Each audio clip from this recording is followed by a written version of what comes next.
Salut à toi, bienvenue sur la chaîne de Dédé et Linda en cavale.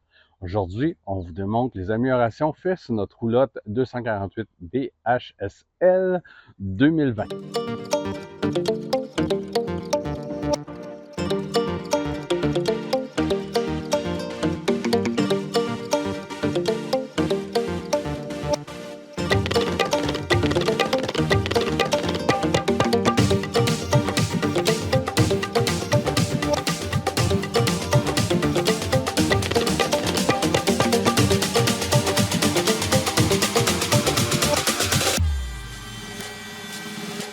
L'objectif du partage des améliorations est simplement pour inspirer quelques-uns d'entre vous, peut-être donner des idées et nous donner des idées.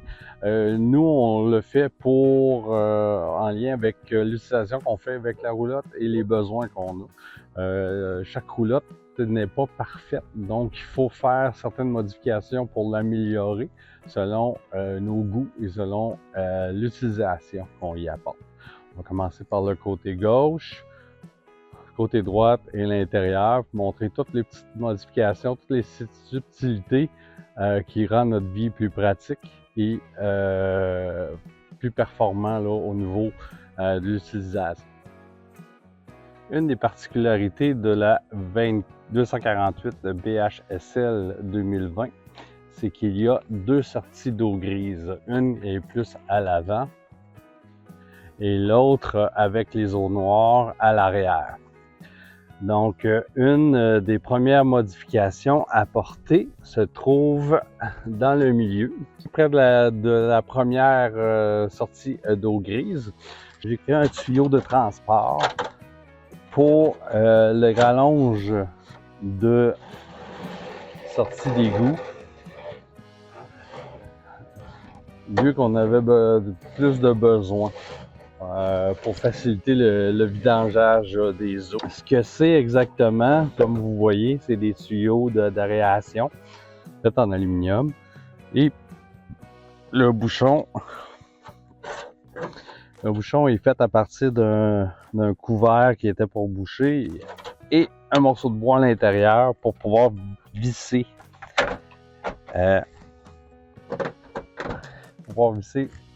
le capuchon à l'intérieur. Et si on regarde, il est fixé avec des supports de métal en aluminium. Et ce que vous voyez en dessous, pour solidifier le tout, c'est une forme de 2x4 mais en aluminium.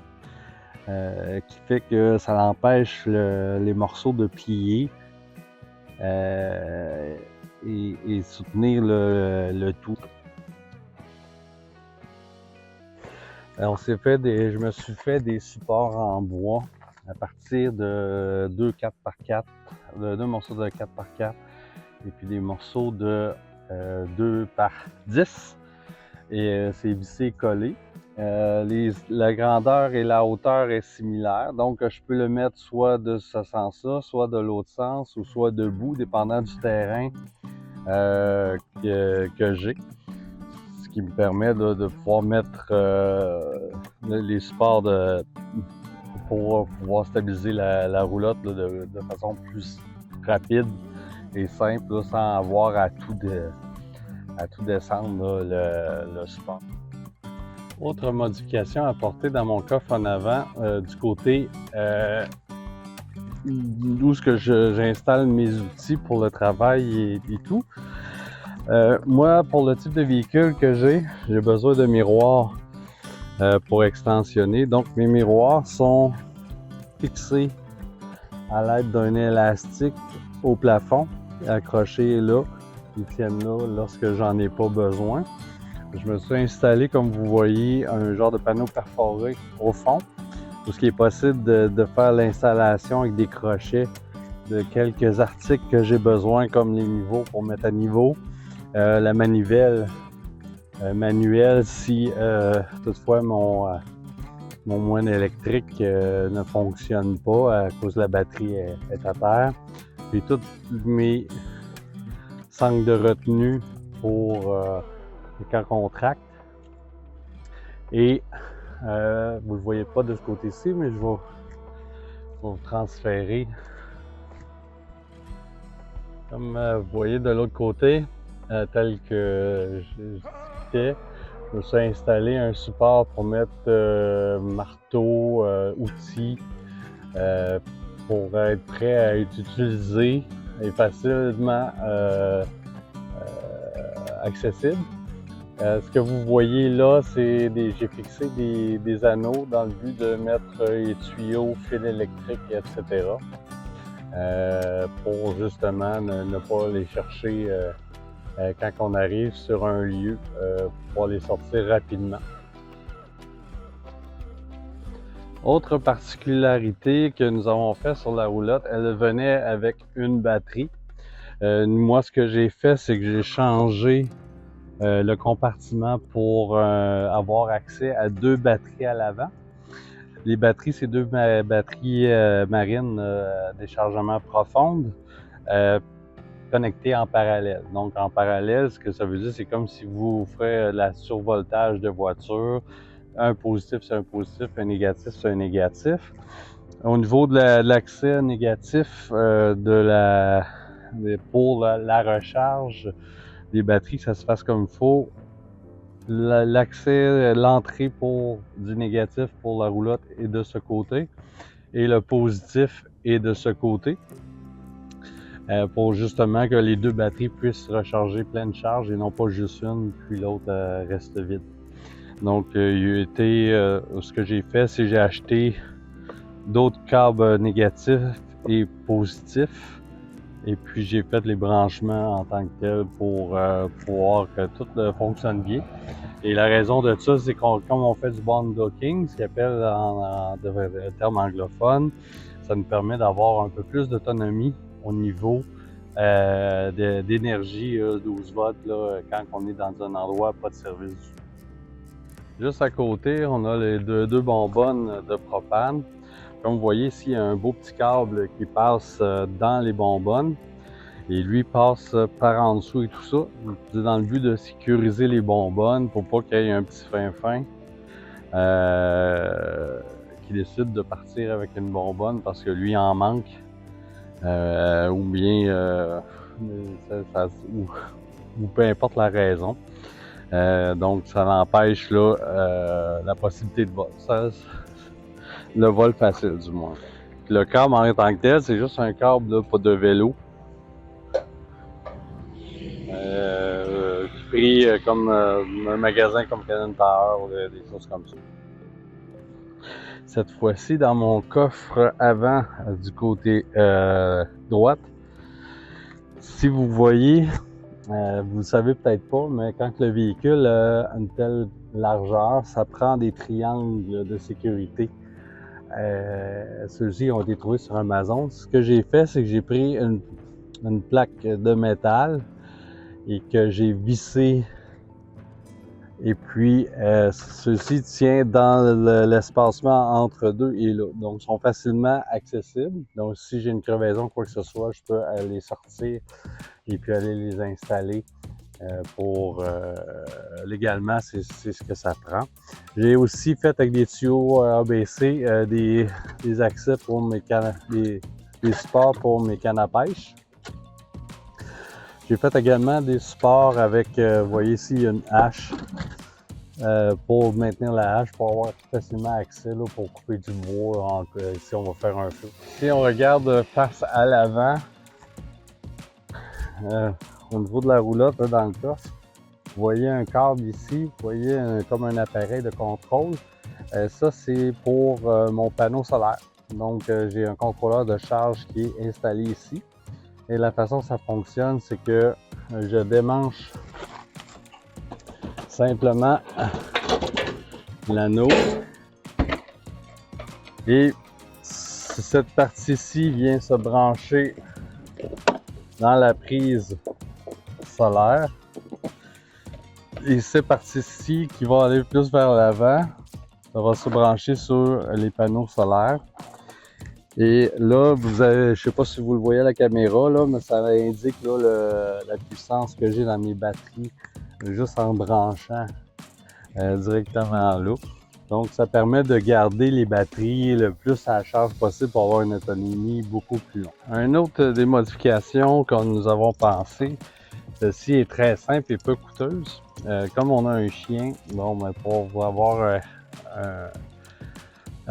une sécurité au niveau du chien, j'ai installé, il y avait un trou déjà pour l'arche de suspension. Ce que j'ai ajouté, c'est un anneau où ce que je peux aller brancher directement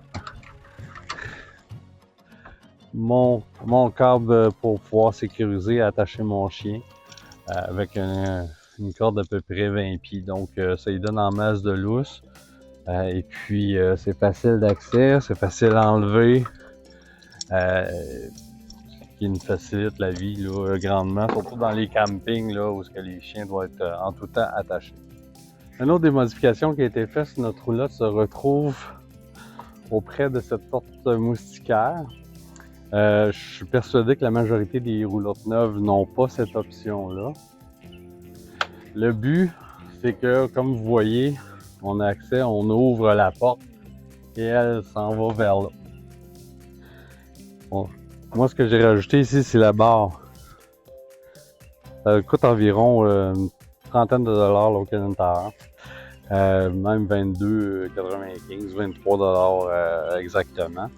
Et ce que ça permet de faire, c'est qu'au lieu de s'agripper après la porte ou quoi que ce soit d'autre, on a juste un accès pour pouvoir la fermer de façon simple. On n'est pas obligé d'essayer de s'agripper sur quelque chose là, pour avoir à la fermer facilement. L'autre modification que nous avons apportée, qui est bien banale, mais c'est au niveau, on s'est rajouté un extincteur de sécurité. Ici, un four au propane. Donc, on avait accès à un extincteur qui était à l'intérieur de la roulotte, sur le bord de la porte. Mais pour faciliter l'accès, j'en ai installé un autre sur la porte amovible. Ce qui permet de, s'il y a une problématique quelconque ou on est à un feu dehors, ben, d'avoir accès rapidement à un autre extincteur en cas de besoin. Ici, il y a eu à peu près 3 modifications qui ont été faites. Il y en a une que c'est fait plus à l'intérieur, c'est au niveau de l'accès d'eau ici. Elle avait lâché puis il n'y avait pas de valve, c'est ce qu'on a fait installer à l'intérieur. Et ce qui est une chose qui est bien banale, mais ça vient pas de compagnie, c'est un protège pneu pour éviter que le pneu craque pendant le roulement de quoi de même. Donc, c'est une option qu'on a ajoutée. Et ce que j'ai ajouté aussi, c'est un support. Celui-là, c'est un 2 pouces. Mais pour pouvoir, c'est pas très solide au niveau des bumpers en arrière. Mais ce que ça permet de faire, c'est de pouvoir transporter un vélo sur un rack à vélo pour pouvoir se promener dans un camping ou faire des balades, là, dépendant d'où on est installé. Autre modification qu'on a fait, ben c'est simple, on a acheté des crochets, on a acheté des supports à souliers pour pouvoir mettre quelques articles, crème solaire, choses à moustiques, cutanes, tout ce qu'on peut avoir de besoin là, pendant notre utilisation. Ici, ce que vous voyez, c'est que j'ai fait un support pour l'accès du lit du haut. Dans le fond, c'est des crochets à balai. Et d'origine, ici c'est slide out hein, qui vient, donc c'est une partie qui était perdue en tant que telle. Ce que j'ai fait comme modification sur l'échelle, parce que d'origine elle était plus longue, j'ai coupé une partie, c'est environ un 6-7 pouces de hauteur que j'ai coupé, j'ai refermé j'ai remis les pieds parce que dans le passé l'échelle elle pouvait ressembler à ça. Donc s'il y a quelqu'un en haut avec l'échelle là, ça bloquait l'accès pour la toilette et la sortie pour celui-là du bas. Donc ce qu'on a fait, c'est que je me suis organisé pour que Quand que l'échelle est installée, ici la personne peut avoir accès et la porte puisse ouvrir sans avoir à démancher l'échelle en tant que telle pour avoir accès. Puis la personne, quand elle veut bouger, elle a juste besoin de glisser l'échelle pour pouvoir monter et avoir accès ou descendre. Dans ce compartiment-ci, une fois que c'est plein, il y a le chauffe-eau. Alors, moi, mon but, c'est qu'il y a une porte, il y a comme un panneau. Mon but, c'est de modifier, mettre une penture et puis mettre de quoi qui va accrocher au lieu que ça soit vissé. On fait juste ouvrir, fermer quand on a besoin de faire l'hivernisation ou de la dévernisation de la roue. Autre modification que j'ai dû apporter au niveau du slide-out, au niveau de ce banc-ci, comme on sait, les roulottes, ça se vend des fortunes et c'est fait très, on pourrait dire cheap dans le terme québécois. Donc, ici, ça l'avait cédé. Ce que j'ai fait, c'est que j'ai posé des équerres avec des vis pour pouvoir solidifier le tout, pour que le tout reste en place. Fait que ça, c'est une modification qui a été apportée sur cette roulotte-ci. Une autre particularité, c'est au niveau du téléviseur ici. J'ai acheté un support, mais le support ne fermait pas.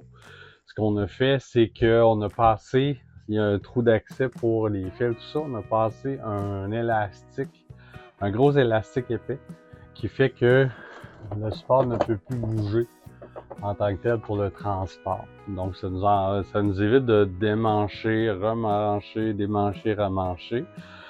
Autre chose que j'ai fait ici, c'est que j'ai ajouté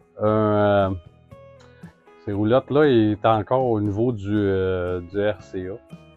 Et ce que j'ai fait, c'est que j'ai branché, j'ai mis un adaptateur pour pouvoir avoir un HDMI pour l'utilisation du téléviseur. Une autre particularité, vous ne le voyez pas ici, mais avec des velcro, j'ai fixé au mur les télécommandes, soit de la radio ou qui est à l'arrière, qui est un petit peu plus à l'arrière du téléviseur. Donc, ça nuit pas pour le transport, puis c'est facilement accessible. Donc, derrière le téléviseur, on a ce qu'on appelle un garde-robe ou un garde-manger. Il peut être transformable en garde-robe, dis-je. Toutefois, au niveau du rangement pour la nourriture et tout ça, c'est une perte. Alors, même chose ici que la porte de la salle de bain, on a mis un support avec des crochets pour pouvoir mettre un truc de rangement. On a rajouté un banc ici pour quand on a des invités, on est pogné à l'intérieur. Comme vous voyez, on a ajouté des paniers pour optimiser le rangement là, selon les besoins que nous avons.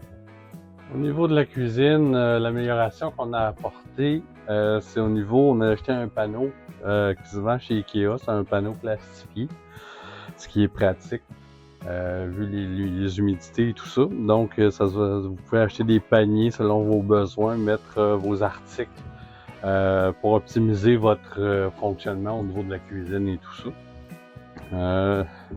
Et ce que j'ai ajouté aussi au niveau du robinet, j'ai rajouté un embout qui est amovible.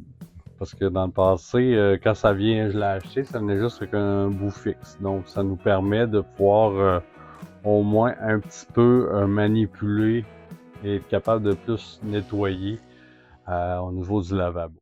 Au niveau du rangement des armoires, pour optimiser le rangement, nous avons mis des genres de doubleurs de tablettes là, pour pouvoir optimiser selon les besoins qu'on a pour la vaisselle. Nous, on utilise très peu de vaisselle réutilisable, donc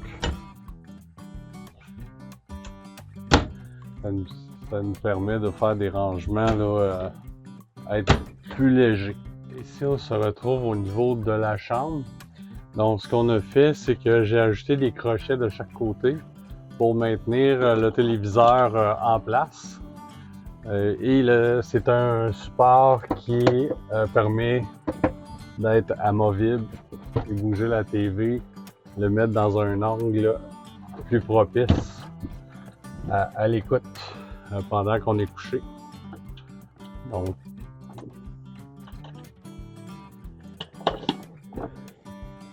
aux endroits où on peut brancher le téléviseur, évidemment. Un peu plus tôt, je vous parlais justement des velcro. Donc, de chaque côté de où est-ce qu'on dort, les cabinets, on a mis des velcro où est-ce qu'on peut accrocher la télécommande une fois qu'on a besoin terminé. Donc, ça permet d'éviter de la perdre là, dans les couvertures ou dans les cracks. Pour la porte d'accès à la chambre, l'intimité, c'est une porte qui est coulissante, qui rentre dans la chambre. Et on a eu plusieurs incidents avec cette porte-là. La première fois, on avait oublié de rattacher. Donc, avec l'écho, elle s'est promenée. La partie ici s'est affaissée. Donc, la première fois, pour la réparer, on a mis ce qu'on appelle comme des goujons que vous mettez pour visser des vis dans le gibra en plastique. Et il est arrivé une deuxième fois où des enfants ont joué dans les lits, tout ça, ils ont fermé la porte, puis je sais pas si c'est eux qui ont créé ça, mais en sautant, ils ont peut-être tombé sur la porte et ont refait tomber une deuxième fois. Donc les trous étaient agrandis à cause des trucs en plastique. Donc on a dû acheter des trucs en métal élevé que quand tu écrases, ça fait des élèves. Donc ça l'a fixé au niveau de la porte coulissante là, pour pouvoir la stabiliser à nouveau au plafond.